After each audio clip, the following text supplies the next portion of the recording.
Hi, everyone. Welcome to PAVE's 93rd virtual panel called Building a Smart City, the Vision, Challenges, and Partnerships that Make It Happen. My name is Tara Andringa, and I'm the Executive Director of PAVE, and I will be the moderator today.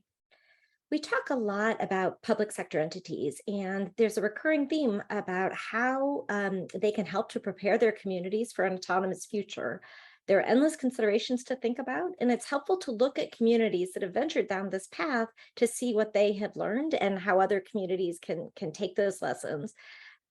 We started talking to Peachtree Corners, Georgia, some time ago, and we were intrigued by the efforts that they've gone through. They're one of the first 5G smart cities in the US, powered by real-world connected infrastructure, and they have a Curiosity Lab, which is an innovation hub for testing with intelligent mobility and smart city technology. We thought it would be interesting to have a conversation with Peachtree Corners and one of their partners, Ouster, about the real-world smart city experience. So I'd like to welcome our amazing panelists today, Brandon Branham, who is the Assistant City Manager and CTO for the City of Peachtree Corners. Thanks so much, Brandon, for joining us. Thanks, Sarah. And Itai Dadon, the Vice President of Smart Infrastructure from Ouster. Thanks, Itai, for being here as well. Thank you for having me. Okay, well, go ahead and get started. We also got some really fantastic questions from the audience, so we will be sure to weave those into the conversation too. Brandon, I'd like to start with you. Hoping you can tell us a little bit of background about Peachtree Corners and the Curiosity Lab and just sort of how you got started on this path and what drives your philosophy. Yeah, thanks, Tara. Well, it's actually unique. We are a new city, so we're just 10 years old, just celebrated our 10th birthday in July. But really had the area of what is now Peachtree Corners was developed in the late 60s, early 70s. And it was actually built the first planned community around a technology park, being the first technology park in the state of Georgia, where a developer, Georgia Tech grad, got tired of seeing the brain drain leave Georgia. You know, we had lots of very valuable talent, and they just kept leaving for other tech industry. So purposely built the city, as we call it today, and had this rich history and innovation. The modem, the Hayes modem, was actually built and created right here in Peachtree Corners. The color printer in Scientific Atlanta, which is now rolled into Cisco, was founded here just 4 buildings down from where I'm sitting now. So really rich history and innovation. Fast forward a few decades, the city incorporates because our residents wanted a little more local control of land decisions in our future. And so as we got our sea legs under us from standing up a city, getting operational, we turned our focus on economic development. What could we do to drive business activity and reinvigorate that tech experience that was here during the prime days? So we pulled on our history of innovation, did some research in the market, and found an opportunity to provide the use of public infrastructure in the testing, development, deployment, implementation of smart cities, IoT, and smart mobility applications in the real world. Great closed facilities out there, right? M-City, phenomenal facility, Gomentum, but nothing in that in-between stage of, okay, we're ready to be there with the public, but maybe not ready for a downtown New York or Austin or a really bustling city. So we started Curiosity Lab, opened in September of 2019, and opened it up to the private sector to come and use and collaborate both with us and other entities, and been very happy with what we've been able to progress over the last 3 years. Fantastic. And Itai, I'm hoping you can talk both a little bit just about what Ouster is, what you do, and then how you got involved with Peachtree Corners as well. Absolutely. Thank you, Tara. So Ouster is a manufacturer of digital LiDAR, 3D digital LiDARs, and these LiDARs are used in many different markets today around us, and really driven by this big push around autonomy and automation, whether it's around the supply chain. So we see it in cars, we see it in trucks, we see it also in different delivery robots. So the entire robotics industry that's completely it seems to be revolutionizing itself, and we have robots now at home cleaning our floors and carpets and many other things. And we have a lot of industrial verticals that are heavily leveraging this type of technology to increase automation and, of course, smart infrastructure.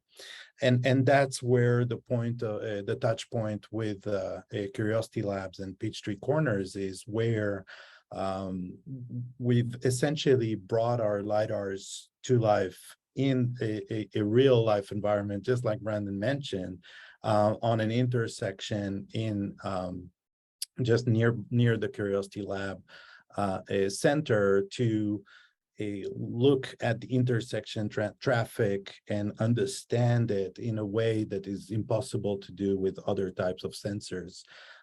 Thanks to the 3D component and the specific way that LiDAR works. For those that don't know, a LiDAR uses laser beams that it shoots around it to look at the reflections back from the lasers to build a 3D, in our case, a 3D model of everything that we see around. So we can, when you have a very high resolution LiDAR like the Ouster LiDAR, you can build a resolution picture of what's happening at the intersection, see the pedestrians, see the cyclists, see the cars, the trucks, in any type of weather situation and any type of luminosity, because we do not depend on the sun, because we see with our lasers.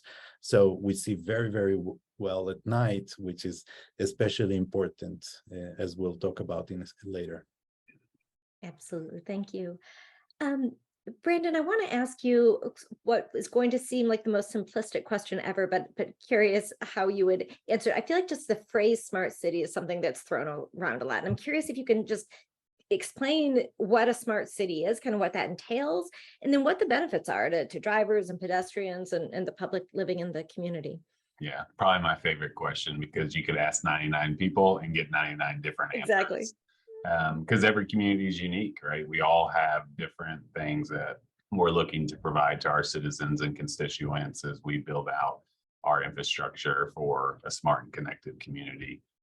So, you know, how I view smart cities, connected communities is, right, it's got to be people-centric, because what we're doing is about bettering and serving the lives of our residents and constituents. So every decision we make as we deploy outside of Curiosity Lab is around with that key focus in mind. How is this either enhancing a service that we as the city provide directly to our constituents, or how is it making their life a little easier to interact with the city or its, you know, public infrastructure and environment? So using emerging technologies in this case to drive, you know, we are in a metropolitan area, so traffic is a nightmare. It's something we just have to deal with till one day we can all fly around in our cars. We're sitting in these seas of traffic. So as we looked at this technology to implement into our ITS, our environment, it was being able to get a better understanding of what is happening in real time on our intersections. As we start to collaborate, right, with micromobility, we've got autonomous shuttles operating. How does that with, you know, big transit and standard drivers, all of those colliding at an intersection? So how do you, better manage that for your citizen? Because no one likes sitting at a light when they're not supposed to be. You know, how many times have we all sat at that red light when nobody else was there? How do we start to solve for those problems while managing the overall system? So really, you know, keeping the citizen at the forefront of any of the decisions and the use of technology to better enhance, you know, their experience with us as a city and our offering to them is how I would define a smart city. Fantastic.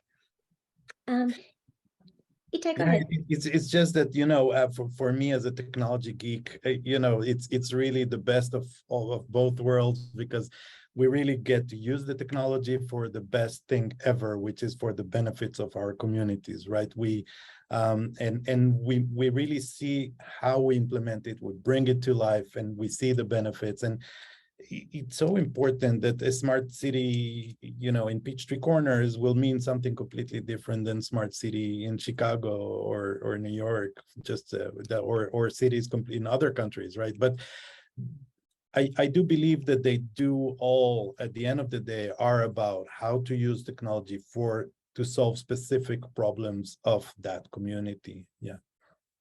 Great. And then one question we got actually from the audience, and I would actually be curious about either of your answer. I mean, if either of your, both of you would answer this. Brandon, I can ask you first. Someone asked, what are the 5 most important sensors used in smart city projects? Yeah.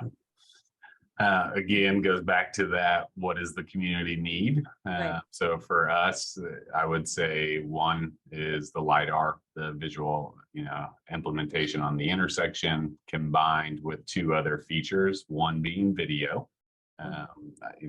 We integrate that with LiDAR because LiDAR gives us that perception of the 360-degree angle of the intersection. But there are times you need video. Say there's an accident, you need to record that incident. Well, you can detect that with the LiDAR, turn on the camera to view that.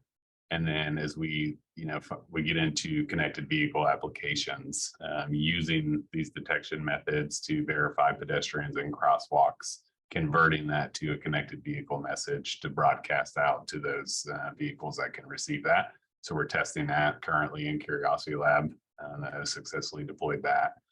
And then we have built a new downtown because we didn't have a downtown because we're a new city. We host all of our concerts there. We have 1,000 on-site parking spots. Well, we only have we get about 3,000 to 4,000 people show up for a concert. So parking's an issue. So we have another smart parking sensor that we use to send out messages to our residents before they drive in there and they can't find a spot. They know to go to overflow. And then lastly is actually just a basic trash sensor. As we think about the resources local governments need and the struggle that is right now for local governments and staffing, being able to manage those resources by a simple trash can sensor to know, hey, I don't have to drive all the way across town to check that one, or this one's 80% full. Let us better manage that resource. So those are probably the top 5 we're using, and that's going to be dependent on each community. And then Itai, I'm going to guess that you're going to agree that LiDAR is pretty important. And wonder if you can just kind of talk about the role of LiDAR in digital infrastructure in smart cities. Absolutely. So the LiDAR is a component of creating a solution, right? And it's an essential component, but it's really part of a bigger solution. And the solution is driven, again, by the strategic issues and objectives of the city. In this case, for Peachtree Corners, what are the social objectives and what are the economic objectives and the environmental objectives, right? And many times they're tied together. So that person that doesn't want to stand on a red light when the intersection is completely empty, by not having that person stop, we're actually reducing greenhouse gas emissions, but we're also making sure that that person gets either home or to work or to shop faster. And that is better for everybody, right? For the kids or for the local circular economy. And those are very important objectives. Now, specifically, the LiDAR helps transform the infrastructure from a place where we are completely aware of what is happening on that infrastructure in a very accurate way, and reliably all the time, 24/7, whether it's night or it's snowing. I don't know, it snows a lot over there, but it's really about that reliability and that continuity of the availability of that data all the time, and preparing that infrastructure to the transformation towards autonomy, right? We have what is really, really amazing about Peachtree Corners and that particular intersection. I think it was the first road with a dedicated lane for autonomous shuttles. And we could really, by having the LiDAR on that intersection, understand the interaction between those autonomous shuttles and pedestrians and other vehicles, and understand the safety component of that, how other vehicles with drivers in them understand the autonomous shuttle behavior and interact with that. That's not completely obvious, how that would go. And gathering that information in a centimeter level accuracy is extremely important, not just for Peachtree Corners, but for the entire industry. Yeah.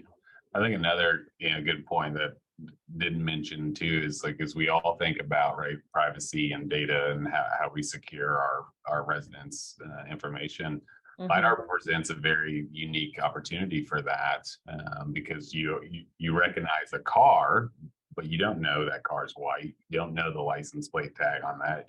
You can't see the person in there. With traditional video, you are exposed to a lot of that. So we're able to still generate the ITS information we need of classifying a vehicle, left turn, speed, trajectory, all of that helps us build our information systems better. But you take away some of that PII and being able to do this. So it presents a unique opportunity for smart cities as we start to really think about the data security aspect of all of this. For sure. And from PAVE's perspective of building public trust and educating the public, we do a lot of survey work. And that's one of the really common concerns that we hear from people, when we say, like, what are your hesitations or concerns about autonomous vehicles? That's, usually after safety, the number 2 concern is personal security. That's a great point, Tara. And Brandon, just to add on your point, not only it's completely anonymous in data, but also it is not biased by the tone of the skin tone, for example, which we know is an issue with video-based systems, right? So there's again a component of digital equity here. Really good point. Want to pivot for a minute and kind of talk about the reason we're so excited about this conversation is the whole concept of partnerships. A really common theme that we constantly are pushing is the whole "it takes a village" idea, that you have to bring all these different entities together from the public sector, private sector, academia, nonprofits to make this work, to make these things work. And Brandon, Peachtree Corners has done a really amazing job of bringing together all these different organizations and companies in this ecosystem. I'm curious if you could just talk about both what the challenges have been, sort of how you went about that, sort of your experience in forming these partnerships. Yeah, I think one, right, having an open mindset to that, knowing innovation has to happen in a partnership relationship, right? Traditionally, government's not been known for innovating. I think that we're starting to see that change quite rapidly, and COVID really forced government to change. So, it's been a big focus of what we do from the very beginning. Even our city operations are actually operated on a public-private partnership. So the staff inside of City Hall actually work for a private entity. They're not W-2 and city employees. City of 45,000 people, we only have 15 W-2 employees. Even though we have almost 400 people providing services on behalf of the city, you only have 15. So that model is even embedded into us as a city operational standpoint. So as we built that out into Curiosity Lab, trying to be as agnostic as possible. You're going to run into the challenges, like T-Mobile is our founding 5G partner. That kind of eliminates Verizon and AT&T. Okay. And so you run into some of those challenges where there is opportunity for cross collaboration, because as we think about the scalability of some of these technologies, they've got to work across the board, regardless of the carrier or the network or the back-end systems that run. They have to be interoperable. So that's some of the challenges, is getting through those conversation points for companies to collaborate together when traditionally they really thought they were strong competitors. Those conversations are changing. I think we're getting there. I was definitely been probably over the 3 years, some of the most interesting conversations we've had have been around that. But I think, continuing to push through, and we see ourselves as just removing barriers for those conversations that happen between private and public industry. And I think if we continue to do that, and my directive from my elected body and my city manager is find a way to say yes. Yeah, absolutely. So, make that happen. Yeah. So if we keep doing that, we'll continue to see that partnership flourish. Great. And then, Itai, I'm curious if you can talk about, sort of along Brandon's point about the importance of data infrastructure for the work that you do. Is 5G critical? How Yeah, it's extremely critical. It's a fundamental part of the solution. Again, we talked about the necessity of understanding what is actually happening on the roads, or what is happening in our city in real time. then what is the infrastructure that allows us to take that information and make it actionable, right? There's some things that you can do with edge computing, but a lot of that information needs to eventually be communicated either to the other vehicles or to the pedestrians in the intersections. We talk a lot about V2X, right? How does that work with the right latencies? We really need that communication infrastructure, and we're very proud of the work we're doing at Curiosity Labs, thanks to Peachtree Corners with T-Mobile, where I think we're actually the first, LiDAR ITS that is completely installed on a 5G network. They are in fully operating based on that 5G network. And it's, first of all, it's making deployment so much faster because we do not depend on any existing, fiber infrastructure, for example. We can leverage entirely that wireless network, and the latency and the throughput mean that we can really open up to all the use cases that we're looking for, and make it in a way that is reliable enough, which is a condition for any smart infrastructure installation. Yeah, it's a good, and being able to cut the cable can be very beneficial in some cases. We had our parking analytics that we're doing in partnership here, and we've got a third level of a parking deck and sprawled out areas where pulling fiber is a nightmare, and it's cost prohibitive because of trying to get through the spaghetti noodle of utilities that is underground. So being able to leverage, that asset and then deploy it quickly, whereas before, right, you're waiting on conduit, you're waiting on construction to be able to do that. There's still a play for fiber, right? I don't think we'll ever not get, fiber's not going away. It's the backbone of 5G, right? They have to power it that way, but being able to deploy these devices in areas that we weren't able to before in a quicker manner, like a school zone, to enhance safety over there, because now we have the power and latency of the network. Interesting. Right. And the fact that it's a 5G network with that low latency means that when we detect the pedestrians, we have enough time to actually send a safety message to the vehicles around, and the latency will be short enough so that they can actually act on that information, and the ADAS systems that will be deployed in vehicles will be able to brake that car and save a life, hopefully. Wow, yeah. I wanted to pivot to another question we got from the audience, and I love this question. Now that Peachtree Corners is a real happening smart city, you can see where other needs are. And someone asked, are there other business opportunities that you wish startups would build? Brandon, I ask you first, and also curious, Itai, if you see. Yes, I know. There's all kinds of opportunity. I think management platforms is really that next open area. There's a lot of companies that are kind of working on it, but as we think of all the smart city devices and the companies that are in this space, I mean, there are hundreds now. Before it was a small section, now there is just a ton. So put on my city CTO hat, managing all these devices. So I've got 27 devices out there. Well, guess what? I have 27 logins. So how do we start to funnel and build interoperability between these devices so that we can have a single pane of glass, so that we can start to make more holistic decisions? Working with a couple companies in this space currently, I think there's still a lot of work to be done in that. And then, as we start to move these devices, one area I think is going to start to show is mobile edge computing and its impact, right? We started to go to the cloud a lot. Now that we're starting to process more and more data, we're going to have to do really a hybrid of, getting that out on the physical edge for computing some of this data to be able to send out quickly, and then pulling some of it back into the cloud for more operational and data-centric decisions, but some of it has to be there. So those are probably the two areas I would say need the most involvement in. Interesting. Itai, I'm curious, are there other as you've been working with Peachtree Corners, other needs that jump out at you? Yeah, I think one is related to what Brandon said, is that aggregation of data, and that aggregation of data is obviously for each city, but between cities also. And that opens up another point, which is standardization in how that data is actually modeled. So there is no today one actual standard for all these. How do you actually put all this data? And that actually breaks the communication between cities and makes it much more complicated. So I really joined that idea of having a big picture. Necessity drives the need for a lot of standardization and works and tools in that pipe.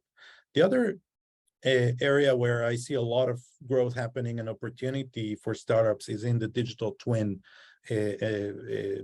world, and how do we use this fantastic tool to help cities do faster urban design and modeling of, let's say that we had that road and now we wanted to add a lane for autonomous shuttles. We want to understand how that will impact. Obviously, we can't always add a lane, so that means sometimes that we cut a lane from the road. Will that impact the rest of the traffic? So having the tools to be able to model all that with digital twin, I think would be fantastic for a lot of cities, and it's within reach. Yeah, that's actually a very good point, especially as we think is right. The reports that keep coming about of the urbanization of our population, more and more people moving into cities while development's happening. Right. So 2 weeks ago, we approved a pretty massive redevelopment of one of our shopping districts. It's going to bring an additional 650 housing units plus a hotel on a corridor that already carries 60,000 cars a day. So using a digital twin to say, okay, here's that development that's before our elected body. Let's add in those extra car trips. Let's model that in a digital twin. So yeah, I would actually 100% agree with that as well. That's fascinating. Actually, and then Brandon, I do want to ask you one other question we got from the audience, which I think is a really fair question. Someone asked about the financial investment needed for a city interested in becoming a smart city, and obviously the money falling from the sky is the ideal answer. But obviously every municipality is dealing with financial constraints, and sort of curious how you make that sustainable. Yeah, that's a very tough question. I think one, right, we're about to see more investment in smart city infrastructure than we'll probably ever see, and definitely in my lifetime, with the IIJA bill coming down. Yep. So taking advantage of that, being ready for that when those opportunities come. So I think that's traditionally, right, the grant programs. If we think about the smart city grant that Columbus awarded, there was a lot of frustration in that because it was a big amount of money and it wasn't dispersed among all cities. It was really one city that got the advantage of that. So I think that we're seeing the shift in Washington that we do have to spread this out for it to be scalable across all communities. So having your team ready for that to be able to take advantage of it. And someone made a quote to me once I stick with, and as I do my budget planning, is like, what's important for a municipality will be funded. Right. We'll have our constraints, but if it's important and it does meet that need for your community, your elected body will fund it. We're looking at a public Wi-Fi deployment using a combination of 5G backhaul and fiber connectivity and CCTV to bring connectivity for one of our underrepresented areas. It's an expensive project, but the value is there to provide that need for your community. So our elected body fully supports it. So being ready to answer those questions on its viability long term, and working with partners. Like, you'd be surprised what working with a partner can really do for your community, and how it changes the landscape for the long run. Absolutely.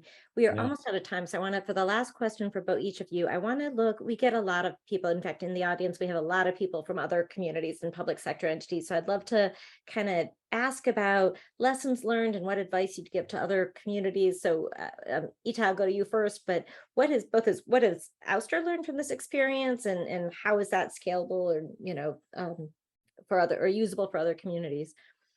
Yeah, for us, what's really been amazing is to see the leadership of a city to open up to the private sector through the a PPP model, and how that has helped them to attract innovation. He talked about the brain leaving Georgia. He actually is bringing brains and technology from all over the world into Peachtree Corners, and I think even dubbed the Peachtree, sorry, how did you call it? The Orchid Valley, right? Silicon Orchard, yeah. Yeah. So it's really, I think, mostly about that. But of course, while bringing the technology in a real intersection for us has been a tremendous opportunity to understand what it means to connect it to 5G, can validate that the things actually work beyond just the calculations and models on our computers. So it's been really transformative, both on the how do we get our technology into the field and how we bring innovation much faster into the community. Sure. Brandon, I'll give you the last word for a quick answer. What advice would you give another community? Fail forward. It's okay to fail as long as you're failing forward. You know, find that unique asset that best serves your community and start there. It doesn't have to be a big program. You can start small, right? 5 trash sensors that better serve your residents. Easy implementation, and it's the start of your journey. For sure, yeah, the low-hanging fruit. Fantastic conversation. Thank you both so much, Brandon and Itai, for joining us today. Hope to have you back again when I keep watching what you're doing and watch where this goes. And thank you to the audience for joining us for this week's conversation. You can find more information out at pavecampaign.org and hope to see you all next time. Thank you for your time today. Thank you, Tara. Thanks, Tara.